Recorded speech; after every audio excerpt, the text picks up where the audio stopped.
Muy buenos días, mi nombre es Pablo y en este video vamos a hablar de las elecciones en los Estados Unidos y cómo ellas afectaron a los mercados financieros.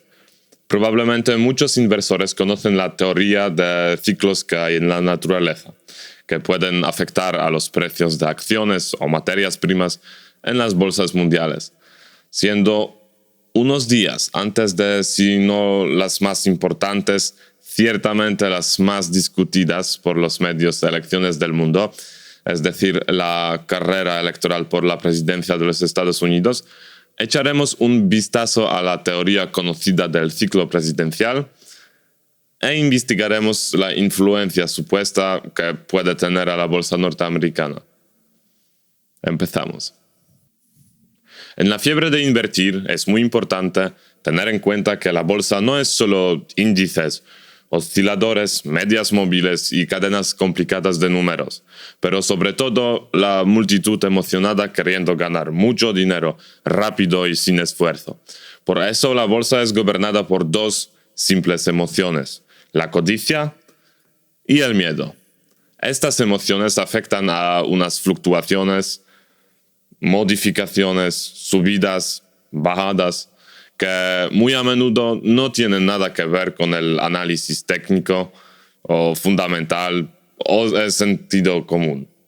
Sobre esto trata el comportamiento financiero y aquí vamos a buscar los argumentos a favor de la autenticidad de la teoría del ciclo presidencial.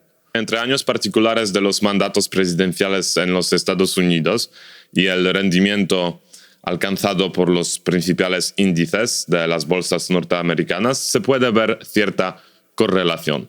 De acuerdo con Dimensional Funds Report del 2019, a lo largo de las últimas 23 elecciones presidenciales, desde 1928 hasta 2016, el mercado se anotó un rendimiento positivo en 19 de 23 casos.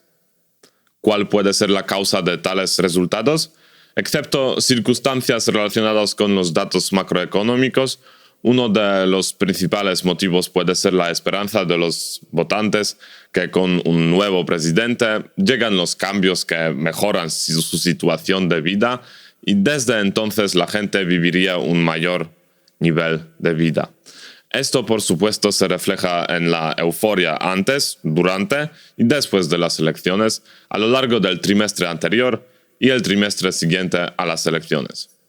La otra razón puede ser el entusiasmo de la parte de la sociedad causado por la creencia de los votantes en el cumpliendo de promesas electorales que los candidatos prometen de más, y la intensificación de las actividades sociales y de relaciones públicas del gobierno presente, que intenta mantener su poder a través de la proclamación de propaganda del éxito.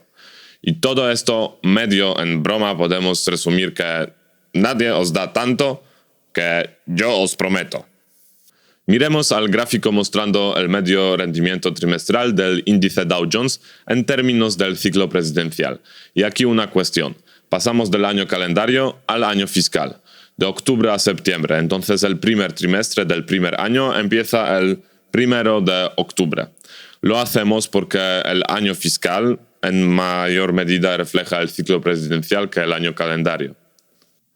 Este gráfico nos trae conclusiones muy curiosas. Primero, el periodo histórico caracterizado por el rendimiento más bajo es el primer y el segundo año del mandato del presidente. La causa de esto puede ser decepción postelectoral. De esto, si los votantes tenían razón sobre su candidato, pueden ver rápidamente después de las elecciones. Y esto refleja el sentimiento bursátil que implica estadísticamente los resultados peores de los índices. Reorganización de la administración del gobierno y la implementación de las promesas de campaña, o una parte de ellas, requiere tiempo. Además, si estamos después de las elecciones y la votación es conocida, solo la honestidad del nuevo gobierno obliga al presidente a cumplir sus promesas de campaña. Segundo, el periodo de 12 meses antes de las elecciones de julio a junio era caracterizado por el rendimiento en el nivel mucho más por debajo de la media. La razón de esto puede ser la incertidumbre relativa a la próxima votación, cuando el final de las elecciones está muy lejos y no es conocida. Entonces, ¿cuál periodo del ciclo presidencial era históricamente el mejor para los inversores? El análisis de los datos históricos facilita identificar dos periodos que tenían estadísticamente el mejor rendimiento. El primer de ellos es el trimestre directamente antes de las elecciones, julio-septiembre, durante el que el índice Dow Jones anotaba las subidas muy por encima de la media. Una de las razones puede ser un hecho, que cuanto menos tiempo es a las elecciones hay más promesas, y que es más importante en los Estados Unidos que en otros países, los debates presidenciales, que causan muchas emociones y en realidad de ellos muy a menudo depende el resultado de las elecciones. Se convenció sobre esto Richard Nixon cuando fracasó en un duelo contra John F. Kennedy. El segundo periodo cuando estadísticamente los rendimientos eran más altos era el tercer año del mandato presidencial. Las causas de este estado podrían ser muchas. Primero, la administración ya ha sido reorganizada y las promesas de campaña más importantes desde el punto de vista de mantener electorado viejo y obtener nuevo, se ponen en marcha, que es muy bien recibido por los inversores bursátiles. El gobierno presidencial proclama las rachas ganadoras que causaron que ahora America is great again, preparando el terreno para las próximas elecciones, a menudo usando las herramientas de la política monetaria. Además, cuando la fecha de las elecciones está muy lejos, entonces la incertidumbre en el mercado es bastante baja. Los factores superiores componen históricamente el mejor rendimiento anotado por los índices americanos. En resumidas cuentas, históricamente el mejor periodo en la bolsa norteamericana siempre era el tercer año del mandato presidencial. Después el cuarto, incluido el trimestre de la euforia del trimestre anterior, y el trimestre siguiente a las elecciones. Después el segundo y al final el primero. Y ahora se plantea la pregunta, ¿solo el periodo especificado del mandato presidencial tiene importancia? ¿O tal vez la afiliación al partido también? Resulta que en este caso, los datos nos traen relaciones muy interesantes. En principio, las fluctuaciones del S&P 500 no eran grandes. Citando al profesor de economía en Dartmouth College, Eric Citevich, perdóname por mi pronunciación.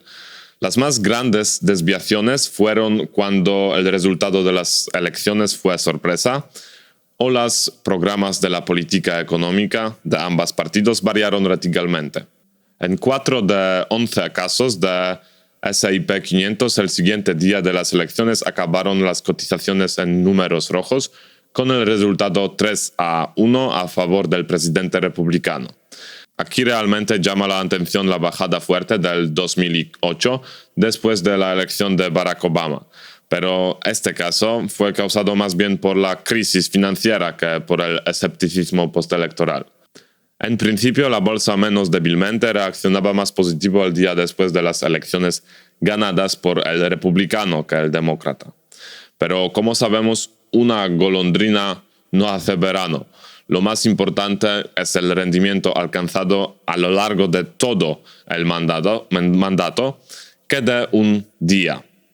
¿Y cuál presidente desde este ángulo puede presumir del más alto resultado? Al parecer de los presidentes más favoritos de los inversores deberían ser Bill Clinton, Franklin Delano Roosevelt y Calvin Coolidge, porque a lo largo de sus mandatos el mercado de acciones aumentó un 226, 201 y 168, respectivamente. ¿Esto fue el mérito de su administración genial y el programa económico brillante? Pues en alguna parte tal vez, mientras que no se puede considerar el mandato del presidente sin tener en cuenta la situación económica.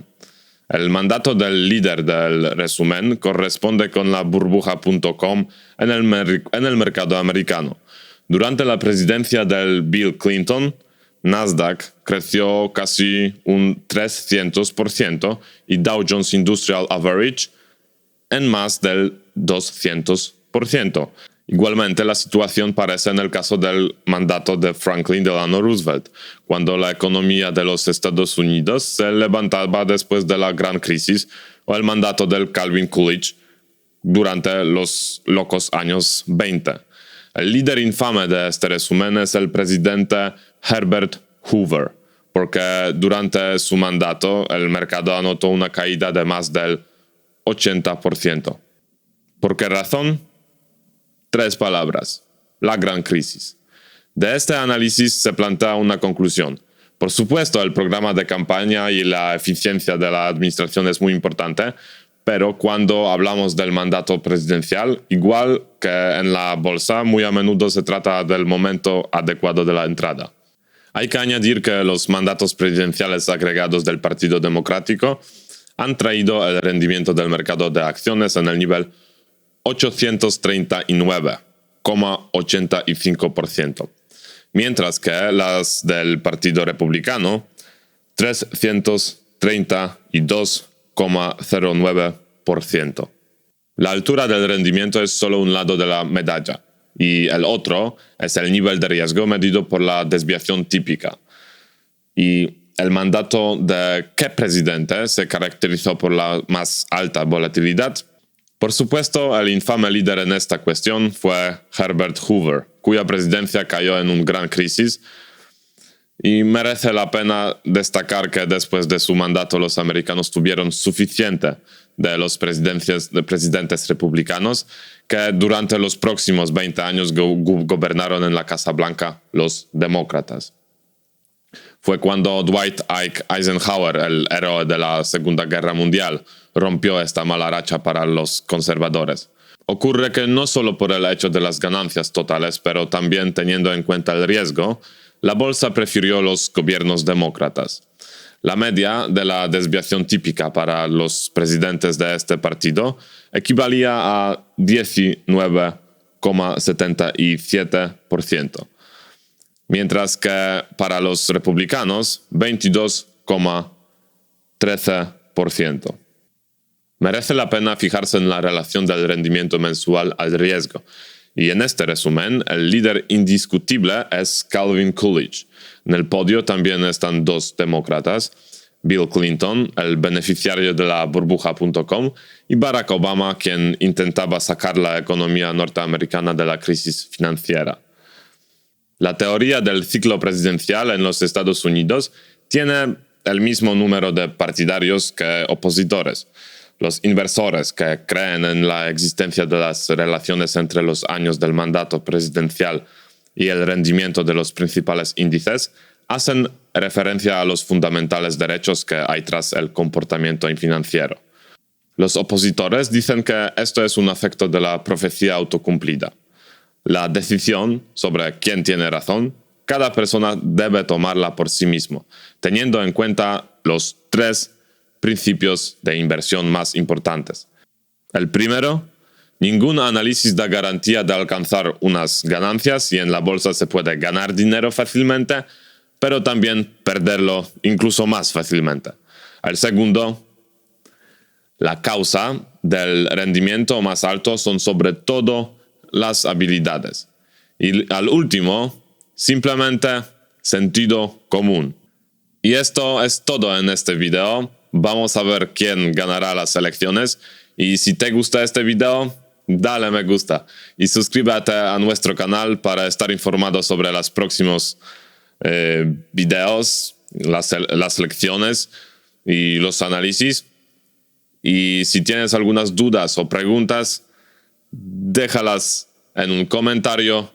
Y a ti, como siempre, te deseo que tengas las inversiones exitosas. Hasta luego.